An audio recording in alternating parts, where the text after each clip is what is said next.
Initiating moisture.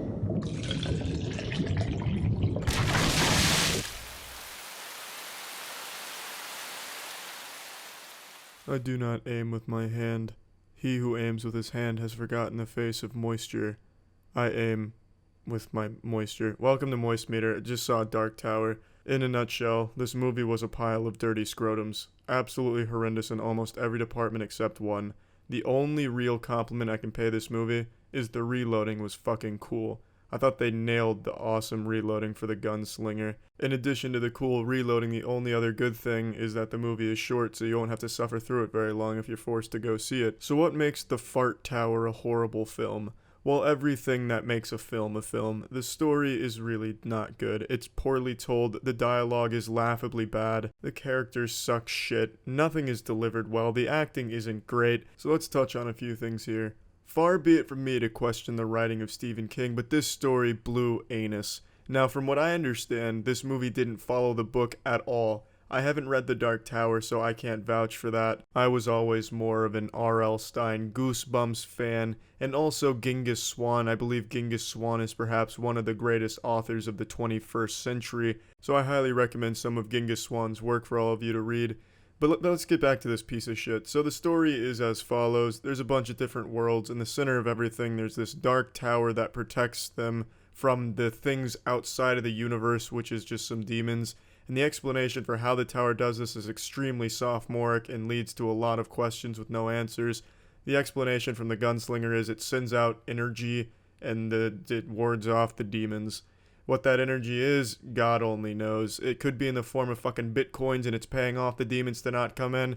Maybe it's just perfume and the demons don't like the smell of it. They like to be stinky, so they don't want to come in here where it smells good. And for some fucking reason that remains a mystery to everyone who saw this movie and whoever wrote this movie, this extremely powerful device, easily the most powerful thing in the universe, has this ridiculous kill switch on it where a child's mind can blow it up. Why? Why is that a feature? Why does it have to be a child's mind? What's the difference between an adult's mind and a child's mind? Matthew McConaughey's character seems 10 times as strong as the fucking dweeb in this movie, who's the chosen one to take down the tower. But why the fuck is that even a thing? Why does it have to be a child's mind firing this urine stream at the tower? They strap him into a fucking dentist chair and then just all of a sudden they extract mind energy from them and just shoot piss at a tower. Makes no sense. Story's shit. Dialogue's worse. If you're going here for anything other than cool reloading, you're going to the wrong movie. Also, for sound design, soundtrack, I don't even know if there was a soundtrack in this movie, to be honest with you. It was so incredibly forgettable. There might have been music in it. I'm sure there probably was at some points, but I don't remember it.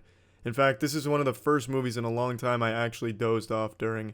I actually had to chew 3 pieces of gum just to keep myself awake, to keep myself stimulated to make it through this movie. So with all that said, let's slap this into the moist meter. This is a 15% moisture. I don't think I really need to justify why it's so low. In fact, I think I need to defend why it's anything higher than a 10% moisture.